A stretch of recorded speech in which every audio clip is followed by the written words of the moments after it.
Audio Jungle.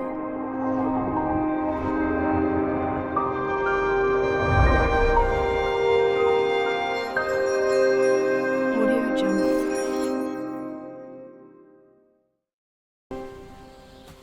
ඈත අතීතයේ එක් කුඩා ගම්මානයක අහිංසක දුප්පත් ගොවියෙක් ජීවත් විය. ඔහු තමන් සතු එකම වස්තුව වූ තම ආදරණීය බිරිඳ සහ කුඩා පුතු සමග ඉතාමත් සරල ජීවිතයක් ගත කළේය. ඔවුන් ජීවත් වූයේ කටුමැටි ගැසූ කුඩා පැල්පතක වුවද එම නිවස තුල සෑම විටම සිනාහව, ආදරය සහ හෙට දවස පිළිබඳ වූ බලාපොරොත්තුව නොඅඩුව පැවතුණි. සෑම දිනකම හිරු පායන්නටත් පෙර අවදිවන ගොවියා කුඹුරට ගොස් වෙහෙස මහන්සි වී වැඩ කළේය.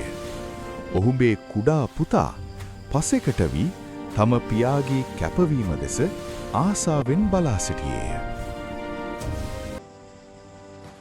අවාසනාවකට මෙන් එක් වසරක මෝසම් වැසි නොලැබී ගියේය. දරුණු නියගය නිසා ගංගා ඇලදොල සිඳී ගොස් සාරවත් ලෙස තිබූ පොළව වියලී පෙළී ගියේය.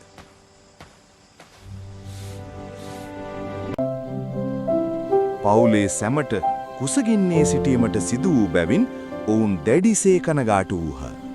එහෙත් ඔවුන් තම ධෛර්ය අත් නොහැර එකිනෙකාට ශක්තියක් වෙමින් ජීවත් වූහ.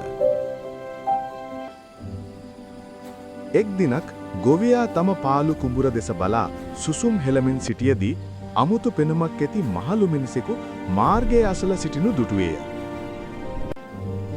එම මහලු මිනිසා ඉතා බුද්ධිමත් දෑසකින් යුක්ත වූ අතර ගොවියා කෙතරම් දුෂ්කරතාවල සිටියත් ඔහුගේ සිතේ ඇති අවංග බව නිරීක්ෂණය කළේය. තමන් සතුව එදින රාත්‍රියට ඉතිරිව තිබූ ඉතා ස්වල්ප වූ ආහාර වේල පවා කිසිදු පැකිලීමකින් තොරව ගොවියා එම මහලු මිනිසාට ලබා දුන්නේය.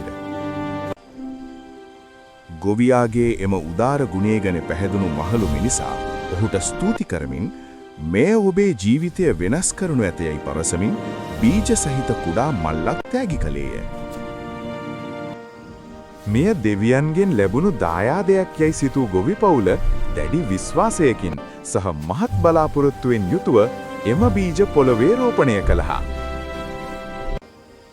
පුදුමයකට මෙන් දින කිහිපයකින් මුළු ප්‍රදේශය පුරාම වැසි ඇදහැළුණු අතර ගොවියා සිට වූ බීජවලින් ඉතා ශක්තිමත් කොළ පැහැති පැල ඇටි මතුවන්නට විය.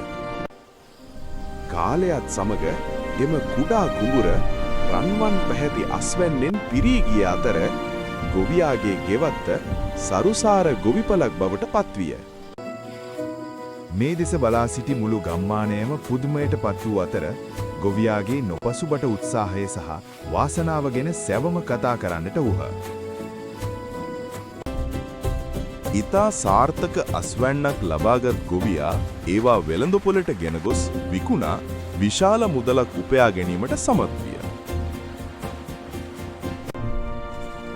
දැන් ඔවුන්ගේ නිවසේ හිඟපාඩු නැත. පවුලේ සැමෝම අලුත් ඇඳුම් මැඳගනිමින් රසවත් ආහාර අනුභව කරමින් මහත් සතුටෙන් කාලය ගත කළහ. තමාට ලැබුණු ධනයෙන් උඩගුණ වූ ගොවියා ගමේ සිටි අනෙකුත් අසරණ මිනිසුන් සොයා ගොස් ඔවුන්ට අවශ්‍ය උදව් උපකාර නොමසුරුව කළේය. පුතේ, අපිට ලැබුණු දෙයින් අනුන්ට දීම තමයි ලොකුම සතුට. යනුවෙන් පවසමින් ගොවියා තම පුතුට උතුම් මිනිස් ගුණාංග ගැන කියා දුන්නේ. ගොවියාගේ ගුණවත්කම නිසාම මුළු ගම්මානයම ඔහුට ගරු කර අතර ඔහු ගමේ නායකයෙකු ලෙස සැවොම පිළිගත්තේය. කලකට පසු එම මහලු මිනිසා නැවත ගමට පැමිණි අතර ගොවියාගේ දියුණුව සහ ඔහුගේ නොවෙනස් වූ කරුණාව දෙක ඉතාමත් ආඩම්බරයෙන් සිනාසුනේය. අවසානයේදී සැබෑ කරුණාව සහ වෙහෙස මහන්සි වී වැඩ කිරීමේ ගුණය ඕනෑම දුෂ්කර ජීවිතයක් වාසනාවන්ත ජීවිතයක් බවට පත් කරන බව සැමට ඔප්පු වියා.